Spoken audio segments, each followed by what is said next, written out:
online broadcast network, AFTERBUZZ TV. Over 20 million weekly downloads in over 150 countries, and your number one source for after-show entertainment.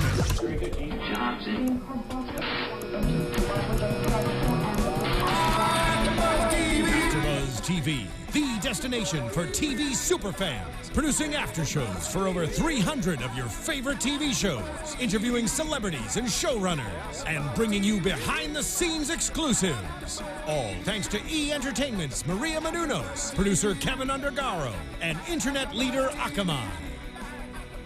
Now, let the buzz begin! Hey guys, and welcome back to The Walking Dead AFTERBUZZ After Show. Joining me today, I'll say their names. It's Derrial Christon. Yeah. Joyce Ajouri. Yeah, that's my name. And Nando Velasquez. Yay! We need walker names, I think. Like if we were walkers, Yeah, they would just call us walkers. I get you to speak die. Are you Mika? Yeah, you just I think we need some cool walker names. That's all you do is just do the first letter and just go. Yeah. That's it. That's all you need. This was the really half in the episode. Lots of progress made. They went to a lot of places. A lot of crying. Sorta. A lot of one phrase speeches. Yeah. Yeah. A lot of motivational speak. Yes, I agree. So, I mean, we start with them traveling. It's been a few weeks since the last episode, since they were in Atlanta, and they've got 60 miles to go. But how much left do they have in them, Maggie? Well, it wasn't just to be clear. It wasn't a few weeks since the last. It was a few weeks since Atlanta. Since Yeah. Atlanta. Yeah. True. What I appreciate about this episode is that it brought the whole group together. You know, Yeah. we haven't seen everyone together in a long time, so it was nice to see that kind of that group together. That one shot, that one of them shot of them all together. walking. Specifically so they could do that shot. Yeah. That was specifically why they did it. It's a very Reservoir Dogs almost type shot. Yeah, you I know? give you that. Like Yeah. not in slow mo. They were just walking slow. And But also, the three people that I've never really seen interact so much with each other. We got Maggie, Sasha, and Derrial. I mean, they've all worked together at some point in the show, but just as characters, like they had a lot of time together because they bonded on common ground. So, which is losing their siblings. I thought some of the transitions that talked together were a little funny though. Yeah. To me, because I don't know, Glenn was sharing water with Maggie, and then he like hangs back, and he's like, "Let me just take a couple slower steps backwards, so I can specifically talk to Derrial and ask him for if he wants water." Yeah. I don't know. It's just something I noticed. Well, it took me back to eating worms as a kid. Oh yeah. Because I grew up in Ohio, and we like as a kid, I do remember my best friend and I used to like go around and eat worms. Oh, you're not kidding. No, So I'm not that's joking. why I'm serious. I actually noticed. I was like, We wow. wanted to know what they taste like, so I was feeling Derrial at the beginning eating his worms. Yeah, so I was like, at the beginning, I was like, oh, that means that Norman Reedus had to actually eat a worm, and both Nando and Derrial are like, yeah. And I was like, no, but he actually is an actor had to do that. You guys are both like, yeah. I don't think I've eaten a worm, but I just thought it was. I just thought it was like, okay. Yeah, now I know why. I admit it. That's protein right there. protein. They're not getting any food. I would walk with you if I were looking foraging for food. Yes. You'd be the person I'll find a worm. that I would know how help to me find my them. protein. Yes. Yeah, I cook it a little bit, cook the worm over a fire. I mean, it's like Greg Nicotero made this special worm and spent millions of dollars, thousands of dollars, just creating this worm that Derrial could eat. That Norman Reedus could And eat. Norman Reedus is like, dude, no. It's got to be a special Greg Nicotero worm. No, I think they just picked a real worm. Yeah, so they're continuing on their way to Washington, D.C., and making slow progress. And during this time, the environment in the group is really what this whole episode is about, how down everybody is after the multiple deaths and seeing how everyone's dealing with it and reacting, specifically the people who are closer. So we have Maggie, who lost her sister, Sasha, who lost her brother, so the two who lost their siblings. Derrial lost Beth, Carol lost Beth in a different way, but the same way. They were very close to Beth, and just how everyone is dealing with it in different ways. And it was nice to see Maggie for real reacting to it, as we kept on joking about it throughout the past few episodes, or basically the entire season. We've been joking about how she just doesn't care about Beth, and now she's legitimately reacting and explaining herself as to why that is. Yeah, she basically thought, she convinced herself so that she can shield herself from those feelings that Beth was dead. Yeah. And then, to have that proven wrong and then to have her actually die on the same day, like, it was just Well, much for her to you get handle. hope, and then the rug's pulled from under you. So it's more or less what Glenn kind of said last week a little bit, but it's nice hearing her finally say it. Yeah. So still, she didn't think Glenn was dead. You know, she was willing to go hunting for Glenn. So in a weird way, it kind of I don't want to knock on it, but it's kind of like shows her what she thought of Beth, that she guess thought Beth wasn't strong enough, Like which I think later on in the episode when Daryl talks about how strong Beth really was, I think it actually comforted. Well, I mean, I think it's well. also that difference in the way too. She was hunting for her husband, you know. So I think it's also just that difference of that's who is her priority is her husband. I would agree. I don't think that she necessarily thought that Beth was weak. You know what I mean? I think that like Dave was saying, I think it was just a different priority of the hunting procedure. Yes. So Power Team 9988 on the chat agreeing that it's all about that protein with the worms. I'm feeling you. See, I'm telling you. That's what it's all about here. It's all about the protein. Yeah, so Maggie, though, really taking this hard at this point now. We see her upset and crying throughout the episode. We see her just her incredible tonal shift with how she's dealing with everybody. For example, when she's talking to Gabriel, and she just straight up tells him that he left his flock and he didn't do shit, and just completely rips into him. And It's like, you're not about this life. You don't know. Yeah. So just completely different person at this point. It's true. And almost losing her will to go on. I mean, Glenn talks her into at least drinking water and helping her, but just completely. There were so many moments where I thought she was going to give herself to a walker. I mean, that first scene, we find her crying by the tree, and the walker's coming up from behind her, and there's all these twigs that are stopping it from reaching Maggie. But I figured if she really wanted to go, like, she would just let him at her. You know what I'm wondering right now, randomly? Tara Chan was saying that was gross, to be honest, on the chat about the whole worm thing. Does PETA care about the fact that you ate a live worm? Like, is PETA gonna get mad about something like that? It's not a. And maybe it doesn't have fur. It doesn't have fur, Dave. What are you talking about? It doesn't matter if you harm an animal that doesn't have fur. That's the point. They don't care if it doesn't have fur. It's okay. It's just as important to our ecosystem, PETA. It helps us out, you know. I'm just saying. And dogs were real live. They actually ate dogs for real on the show. Oh my god. Well, that's different. Yeah. They're gonna get so much flack for that.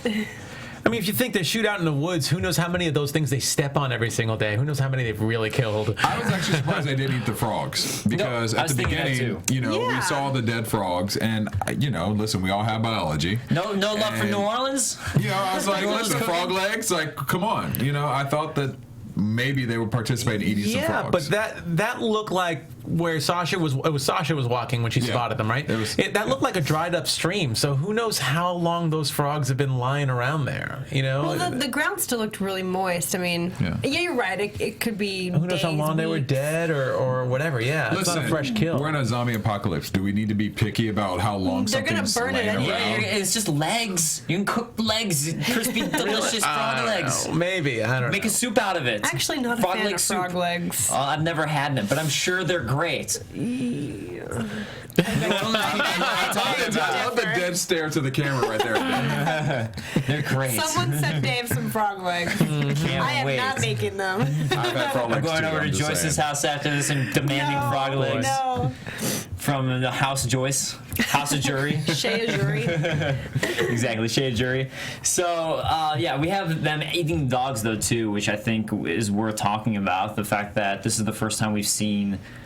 we talked about walker dogs, too, and that's why I was kind of wondering if that might be the case, but apparently dogs aren't affected, at least so far still. And they end up... Again, this is just the episode, and this is kind of what I talked about last week, where I felt like this was going to be the episode where all hope was lost, and this is how low have they gone, and how low are they before something's going to happen to try and lift them back up. They have to be at their lowest point, and this is just another example as someone in our culture where a dog is man's best friend, and a dog is something you would never dream of eating.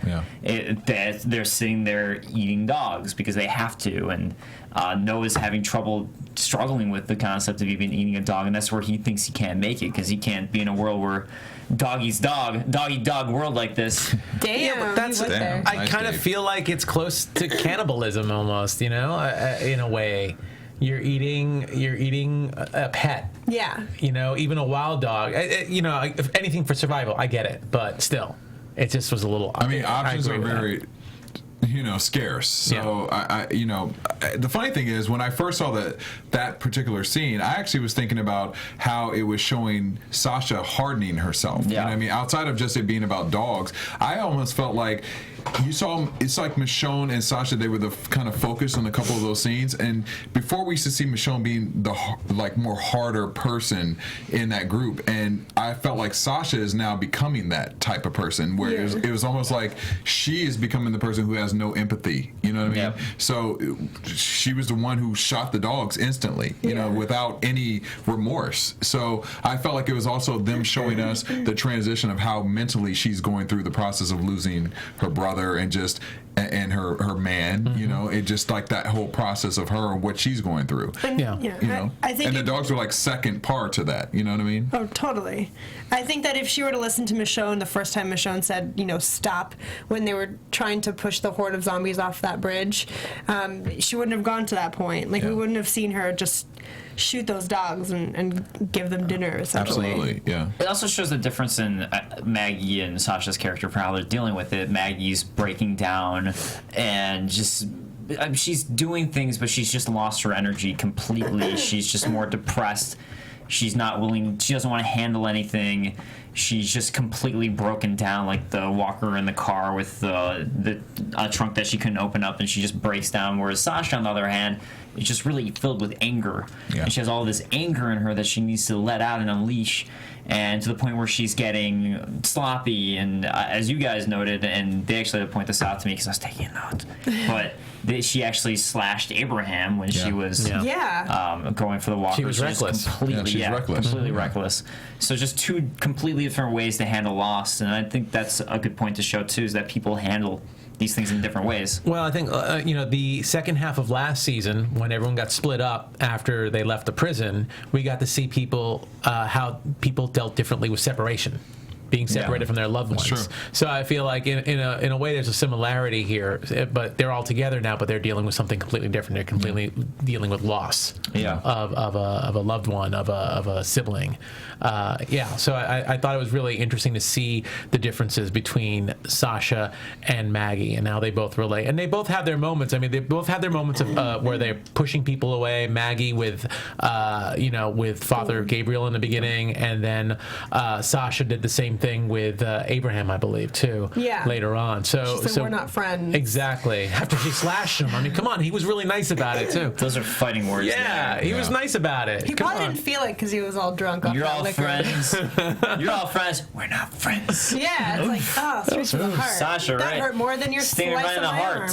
arm. Yeah. So, Story Woods saying, when Derrial talks about Beth, my heart breaks. I'm with Beth so much on the show, and that was another example of Derrial also kind of pushing people away. Carol trying to be there for Derrial and kind of helping open up, but he just pushing people away, trying to be on his own. He's very much cocooning up or creating a shell around himself. Mm-hmm. Yeah, and we saw that even with him with the cigarette, taking it and burning his arm, Which I felt was a throwback to Merle. I agree. I kind of felt that was a throwback to Merle a little bit. And also, before that scene, when Carol was talking to him, saying, like, I know you got to feel this. Like, you've got to feel it.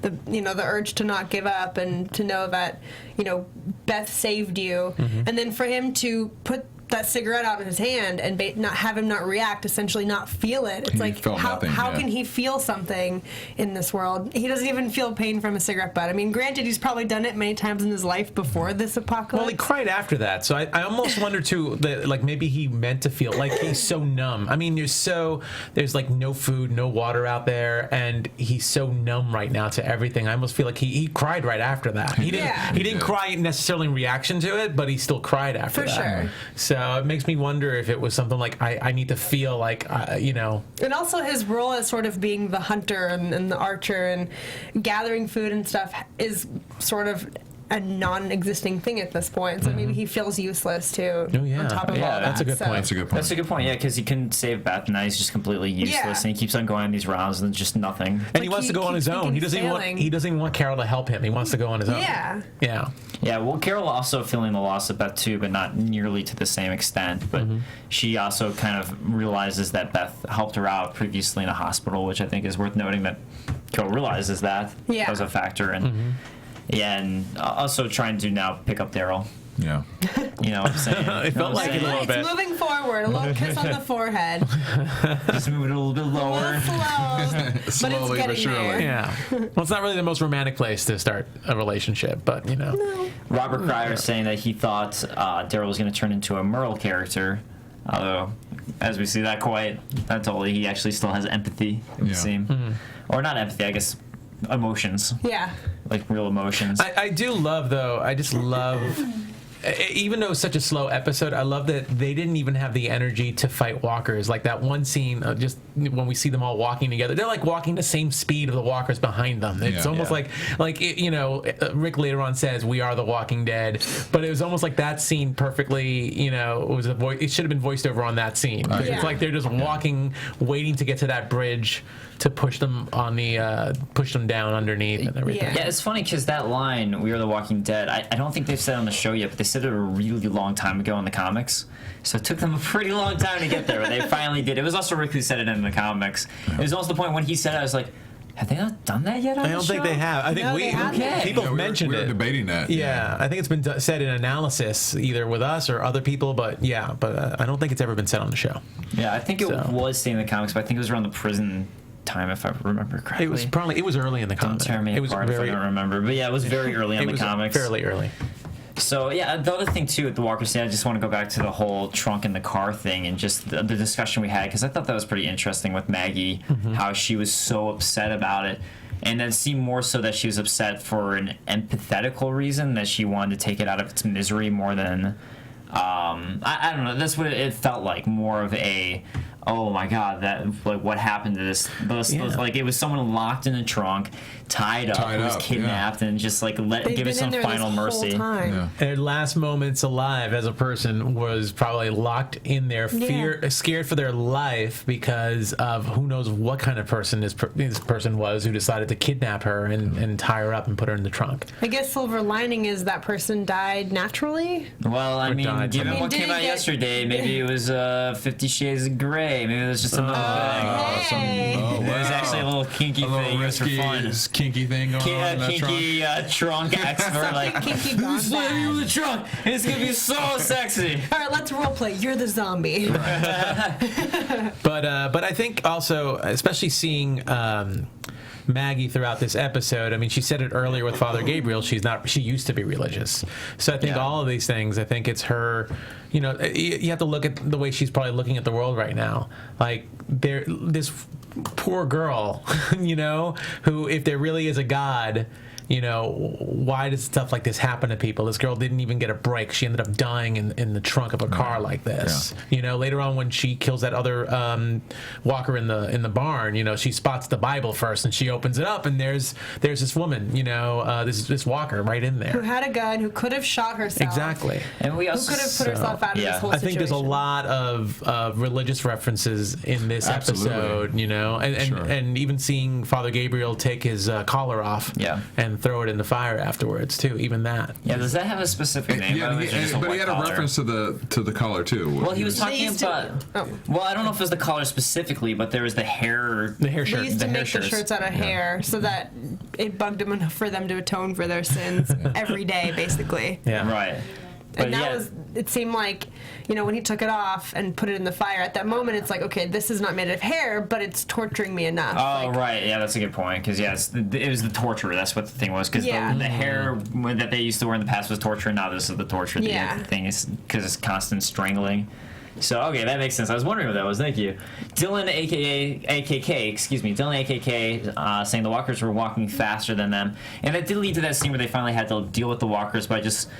Yeah, but they were kind of pushing him off of the, you know, like off the side. It was kind of like a little judo. It was like really effortless. lazy. It was lazy judo. Lazy judo. Yeah. They were like, okay, walk toward me, okay, and I move out of the way. I think it's the drunken master style. It's doing it drunk. You're just like, It's also, if you notice though, the walkers were much more aggressive after Sasha stabbed one of them. Yeah. So I wonder, because it's weird that they weren't more aggressive when they were right by their prey. So I wonder if is that supposed to be a thing about walkers that we're now supposed to learn that they get aggressive if one in a horde is attacked. They feed off the prey's energy. Yeah. And they that makes total sense. And don't they kind of feed off the adrenaline too? too. Like they can feel that energy of the adrenaline too. Like I think from the people they're trying to eat. Yeah, I think so. And that brings me back to when Maggie in the beginning was sitting at the tree and that walker creeped up behind her. It creeped up very slowly and calmly.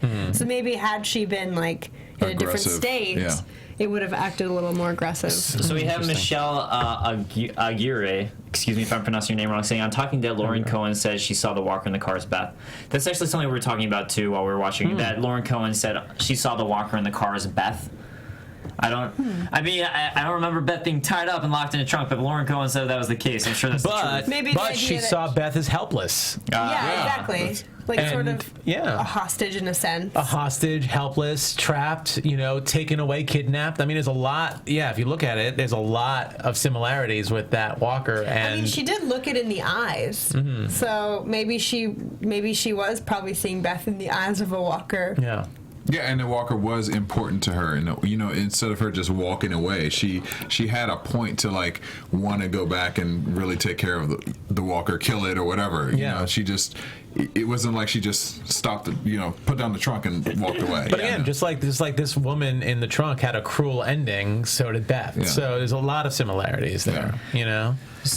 So what this all eventually leads to is, as they are all breaking down, Abraham's swigging alcohol, they find all of these bottles of water just laid out for them, and from a friend is the quote.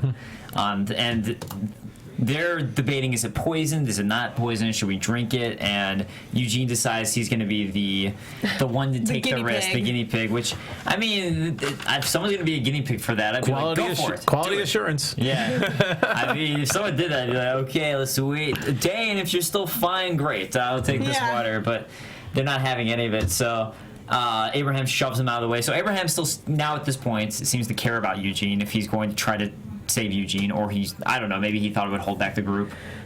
It's hard to say. I think part of it was saving Eugene, but I don't think he really cares as much. I think he was just more upset that Eugene was going against Rick. Abe's a soldier. Yeah. Well, I think at this point, if anything were to happen to Eugene, it would be a hindrance on everybody. So for Abraham to just prevent any possibility of anything like that happening, that's what he's going for. Sure. Perhaps. I what I think is interesting, though, if you think about it, they're turning down water. Like, Glenn had that last little sip of water, and he's offering it to people. Nobody wants to drink it. It's like the second someone breaks, all of a sudden everyone's going to break. It's like they're desperate, but Maggie they're had not some of the that water. Desperate.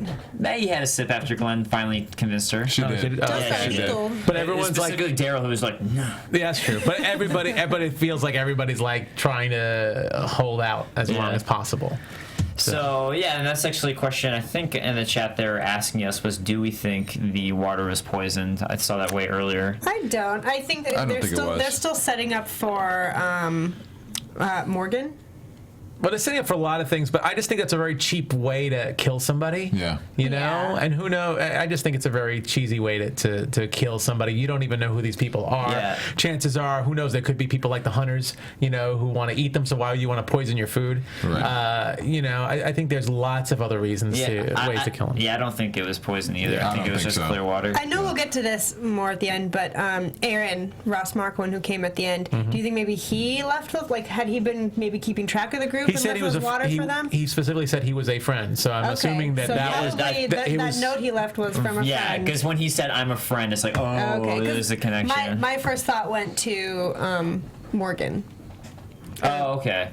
No, I think it was definitely. I think it was Aaron specifically because he goes, "I'm a friend." Now that I think about it, at this moment, that makes more sense. Morgan's more of a nomad. Plus, Aaron knew way too much at the very end. He knew that Rick was in charge. He's been following them. It's pretty obvious. Yeah. Okay. Yeah.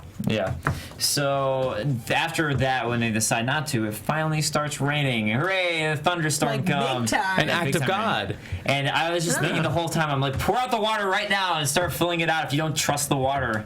I wouldn't. If I thought the water was poisonous, I still wouldn't use the water bottles they were in. Why would you? Because they could be laced. Because there could still be some residue in there. That sounds like a lot to do in an apocalypse. I don't know. Apocalypse. But I would just think, pour it out, open your bottle, and just be like, hey, we've got all these bottles now that we can use. We don't trust the water, but we trust the bottles. I just find that weird. I loved I don't know. Gabe's apology to God when it started to rain. Like, thank you, like, for restoring my faith in you. I'm sorry for my doubt. Yeah, it was interesting to see how everyone reacted differently, because there was still Maggie who was still upset when it started raining, and certain people were really excited. And like Sasha, specifically the ones who were closest to loss, which was Sasha, Maggie, and Derrial, were still very down when the rain happened. They did not get at all excited, whereas most of the group was like, oh my God.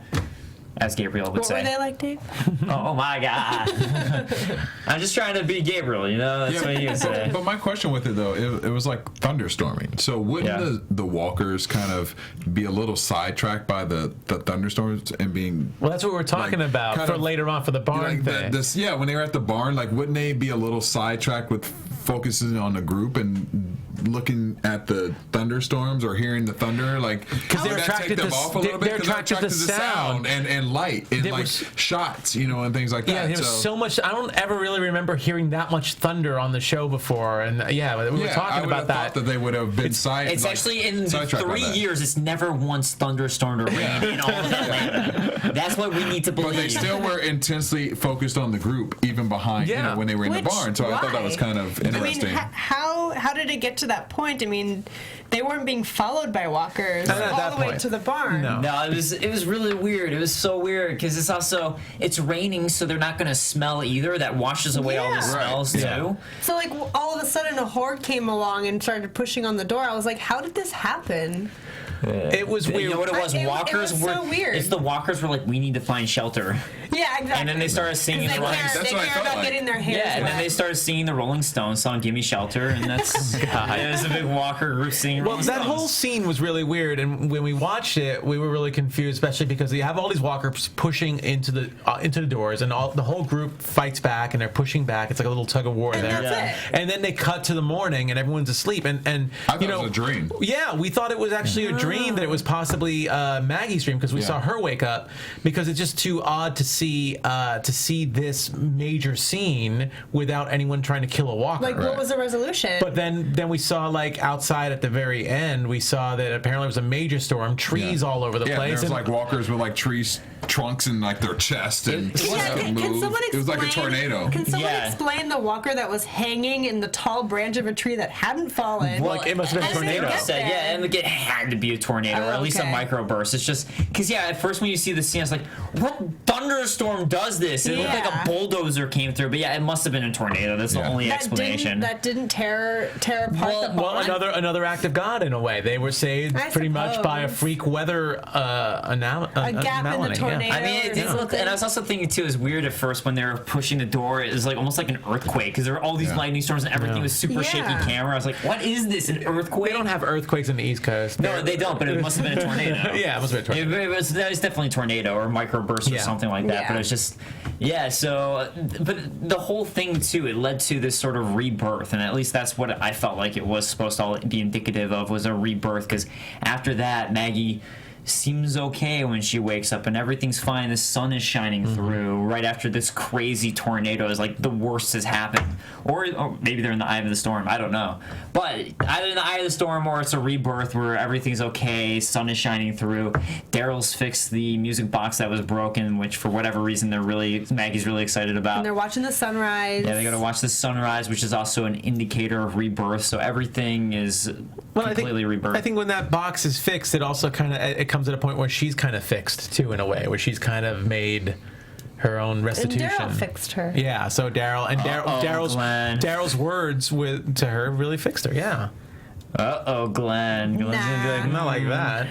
Unless Derrial really sees Beth and Maggie, and maybe he'll be in trouble after that, but I don't think it's gonna happen. That's not gonna happen. That's not gonna happen. That's too far-fetched. That's not gonna happen. Yeah. But yeah, I think again, that's that whole music box, don't give up. It's part of that don't give up. Yeah. And I wrote that in big words on my notepad. Don't give up. And it's about hope and repairing things that you lost. Yeah, it's a lot of that. Speaking of the whole don't give up thing too, there was that whole conversation between Glenn and Maggie that I think is pretty important, where he was talking about how we're the ones who don't give up. We're the people who do make it. We're the fighters. You're a fighter. And that's not necessarily a good thing. And Maggie also, I think, relays that sentiment to Sasha, who's freaking out that she doesn't think she can make it. And she's like, well, we can make it, we do. And that's kind of the problem, or the unfortunate thing, because that means they have to deal with the deaths. They have to deal with all the bad things because they do make it. They're the ones who now have to deal with all the crap that comes with it.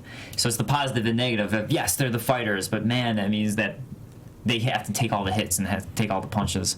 I also liked Rick's conversation later on with, I think it was Michonne and Sasha, and he was saying how he used to feel sorry for the kids that have to grow up in this in this life, and now he doesn't because it's easier for them. Like, them growing up in this environment means they're used to it by now. Well, yeah, for them it seems normal. It's normal for them. That's been their life since they were young. And for the older people, it's like they have more of a memory of what it was like before, and the fact that they have to protect the young ones and actually deal with, the more difficult things. That's the whole thing of, if you've never known, I mean, Carl did, but still, if you haven't known anything better, you have nothing to compare it to. So it's going to be as good as it is. You're not going to think of anything else. Well, it's interesting, too, because we also saw Carl tonight, kind of like, you see the maturity of him too, just the way he dealt with everything versus everyone else.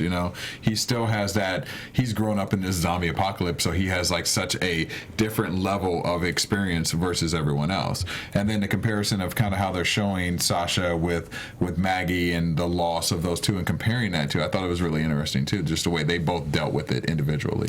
Yeah. So after this whole rebirth of everything, we do get this new character coming in, Aaron, who didn't trust him from the beginning. I did. He's a friend. He's a friend. Whenever you say you're a friend, you're not a friend. He puts his hands up. I'm a friend. Whatever. And he's all clean. Like, why is he so clean? He's got a knapsack. He's kind of like. Well, you know my name in a zombie apocalypse, and you're not in my group. Listen, my red flags already go up. Yeah. So. Yeah.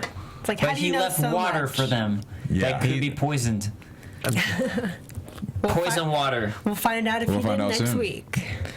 Maybe, or in a couple weeks or a few weeks. I'm sure the water was fine, but we'll find out about Aaron in a few weeks. So, this new character is introduced, and he knows who Rick is.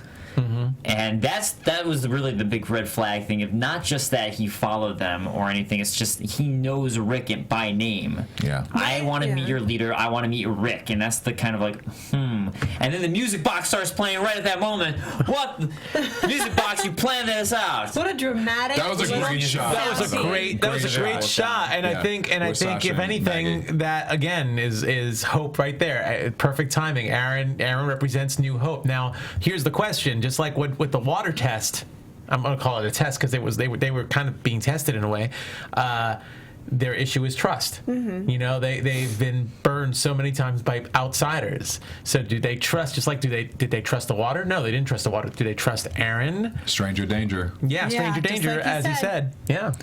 So, kind of a random question, but A-Taurus890 on the chat saying, not sure if anyone played the Walking Dead game here in the chat roll, but I was talking to some friends of mine about this, but do you guys want to see a quick cameo of Lee and Clem in the show? Oh, totally. I think it'd be cool, but I think they're in a different part of, they're near Atlanta, but I think they're in a different part, or they were in a different part, but it'd be cool to have a cameo of just like one episode. But wasn't Glenn and Herschel, wasn't Herschel and Glenn in the game as a cameo? Were they? Like season 1? They had a character too. I don't recall. I don't remember they were in it. From the parts of the game I played. I don't remember, but I only played up to episode 4 of season 1. Okay. So I didn't finish. I'm pretty sure. I think our producer knows. I think Alexis knows. Yes, I do, because that was me asking I had a feeling A-Taurus890. Yeah, I thought that was you. Yeah. But didn't Glenn and Herschel have an appearance on the first season? Season 1. Which episode was it? Herschel is a farmer. He doesn't look like the actor Herschel, but he is in the. Oh, that was the second episode. Farm. That was the second episode. That was Herschel. Yeah, and Glenn is there, but he leaves halfway through, and a lot of people were saying that Glenn left to find the other group. I guess since it's been a couple. Oh, I think you're right. I guess it was a couple of years ago is when I played that episode. Yeah, it's been a while. It's been a while. When that episode first came out, I played it. It's just been a long time, so my memory is not the greatest, apparently. Thank you for bringing that up. No problem. I was just curious. But I don't think. Yeah, I think because of that, I find it hard to believe that we'd see Clementine and maybe maybe Clementine later on. I'm in season 2 and they're still traveling. Yeah. In the game, so they might. I mean, they might cross over somehow, but I mean, never know. I mean, they are near Atlanta. It's very different, so, though. Yeah. Yeah, it is very different. I haven't played season 2, so I don't know. So the only way I could see is if there's some cross point with that and the comics too. So that would be the only way it would make sense. I Yeah. think. Yeah. So. There's a guy in season 2 who looks like Gareth, like exactly like Gareth. Oh yeah. And I was like, what? But it's not. My PlayStation's my hard drive on my PlayStation's loaded. Otherwise, I would download season 2. I just haven't had a chance to delete stuff yet. I was playing on my tablet. That's the way to do it. Anyway, all right. Let's just talk about the game some more. So, but that wraps up the episode, though, with them meeting this mysterious Aaron. Was he good or bad? I don't know. Let's go to news and gossip. Let's do it. What about that really awesome transition? That's a segue if I've ever heard one. Yeah, it caught our producer a little off guard. Super segue. Well, you know what? Let's talk about ratings first and foremost. Ratings for last week. Walking Dead did fairly good. About 10.1 million, I believe, was from the 18 to 49 demo. I'm trying to find it right now. I can't find it. Do I have this on the right spot? I don't know. All I know is that it was, I think, 10.1 in the 18 to 49 demo. It was not. It was the first time the mid-season premiere actually didn't do better than the previous season. Like every single season it's gone up, but this is the first season. It's just not by much. I think it was like 8.6 last season. Now it was 8.0, but I think part of that was because the Grammys were also on last week. That's true. But otherwise, Walking Dead did great. I think it was the third highest rated episode ever, followed by the season premiere back in September, and I think last year's season premiere. Yeah, this is the wrong one. Also, Walking Dead ended up being the #1 pirated show last week as well. Right. Very interesting. And AMC is attributing The Walking Dead's successful episode to giving Better Call Saul record debut numbers for its premiere that was following right after Call that. Saul did really well. Yeah. Better Call Saul did really, really well. I'm sure it had nothing to do with the fact that Breaking Bad was a great series. It was completely Walking Dead. Yeah.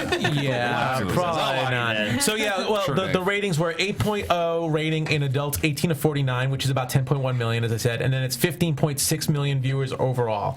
So the season premiere from September was 17.29 million, so it's just a couple of million behind that, and then in 2013 it's 16.1 million, so like the third best. Also, a couple of things about other TV shows that showed Walking Dead characters. Norman Reedus was on the Jimmy Fallon show this past week, and they played a little game, and we have a little footage of something that happened. So if you're watching us on YouTube, you can kind of see this in the background. So Alexis, let's just play what little fun stuff. Norman Reedus got to shoot a little toy crossbow at Jimmy Fallon to get him wet, and it didn't really work because Norman Reedus won a bet. Game over, everybody! There we go.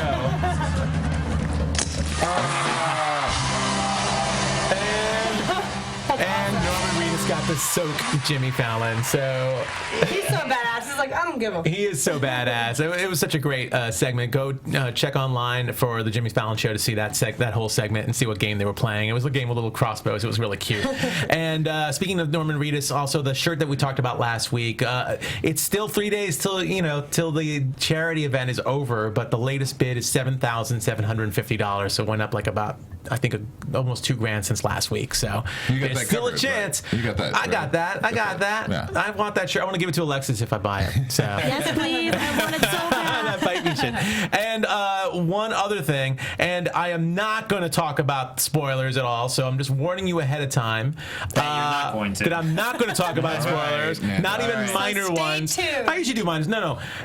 This week as well, there was a special episode of At Midnight starring Chris Hardwick.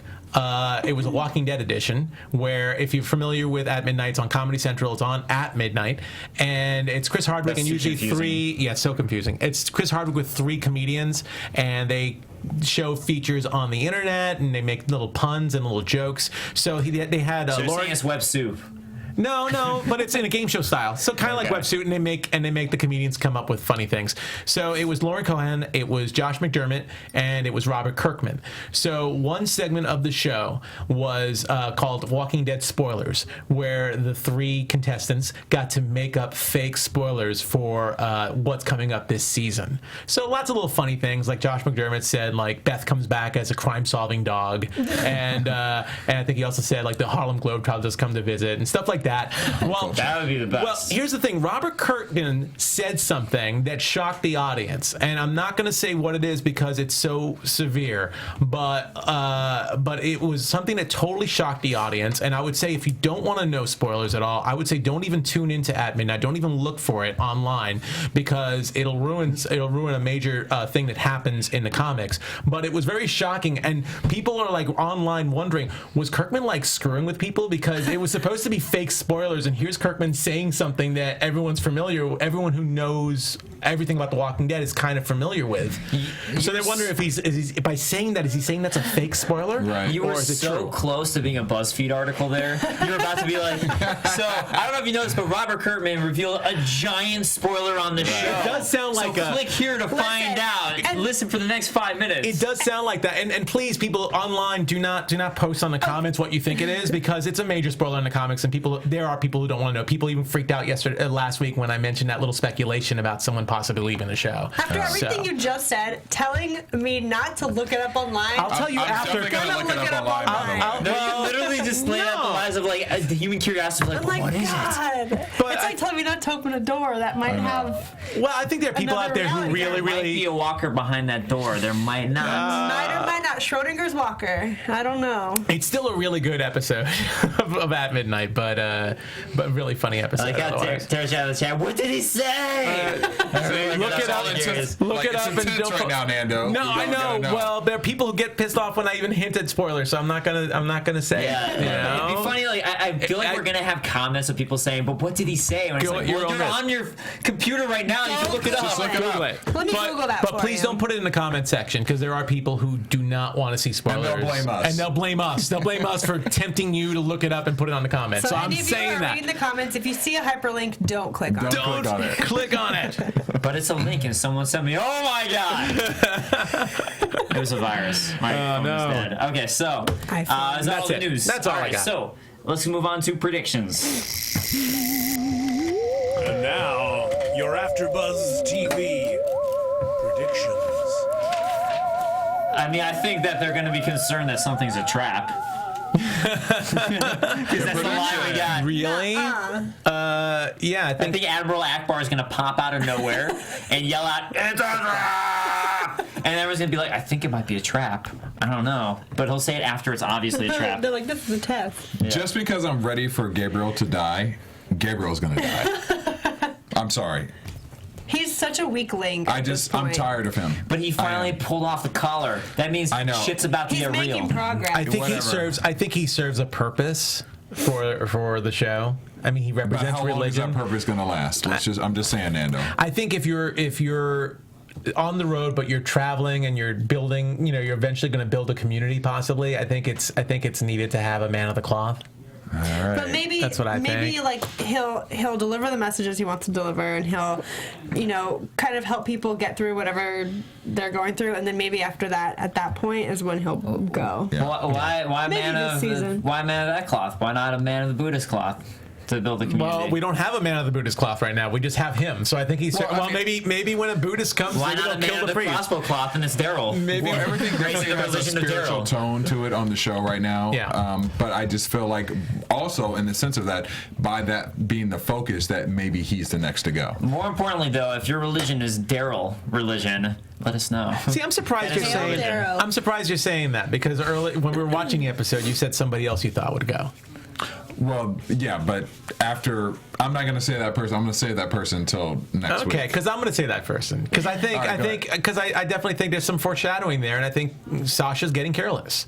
Well, here's the thing. I did say Sasha when we were watching the show, but I don't think they're going to take Sasha out right after her brother. I don't think so It's too either. close. It's too close. So I just feel like Gabriel's a weak link right now, and I feel like everything right now is so focused on religion and just spirituality, and just the way that they're kind of like even the way that Maggie and Sasha were kind of portrayed at the end with just the how they lost their siblings, and just it's a kind of a spiritual tone to it. Yeah. I feel like he's the next to go. I think it's hard to see a weak link because there's so many people right now. Like for the first time in several weeks, we finally see Rosita talking, for example. So I think it's hard to really see a weak link unless someone really stands out. I guess Eugene could also be a weak link too. Yeah. I still feel like we got a few more episodes before someone goes again, just because we have so many big deaths. Listen, this is The Walking Dead. That's not a true statement. We are The Walking Dead. We could lose 5 people next episode. We don't know. We are The Walking Dead. We are The Walking Dead. So look at what you did. Dylan AKK. No, that's what it is. I just read it. Why did I do that?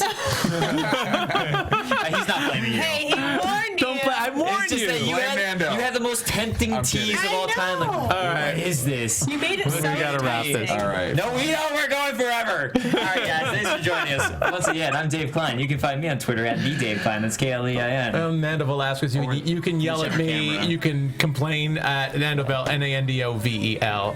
And you can catch me here at Blacklist and Scorpion on AfterBuzz. Yeah, you guys can catch me on Twitter and Instagram. Dave is going to pick my nose in the frame now. At JAJOURI. You guys can talk to me on Twitter and Instagram there. And you can catch me on the Agents of S.H.I.E.L.D. after show when it comes back, on Shameless, and on Gotham. I am Derrial Christon, and Dave is not going to pick my nose, hopefully. But you can catch me here at DERRIALCHRISTON on this show, and also Black Hollywood Live, and also Maria Menounos Untold on E. So check me out there. Bye, Thank you guys so much for joining us. Later, guys. Bye. Bye. From executive producers Maria Menounos, Kevin Undergaro, Phil Svitek, and the entire AfterBuzz TV staff, we would like to thank you for listening to the AfterBuzz TV network. To watch or listen to other after shows and post comments or questions, be sure to visit AfterBuzzTV.com. I'm Sir Richard Wentworth, and this has been a presentation of AfterBuzz TV. Buzz you later. The views expressed herein are those of the hosts only and do not necessarily reflect the views of AfterBuzz TV or its owners or principals.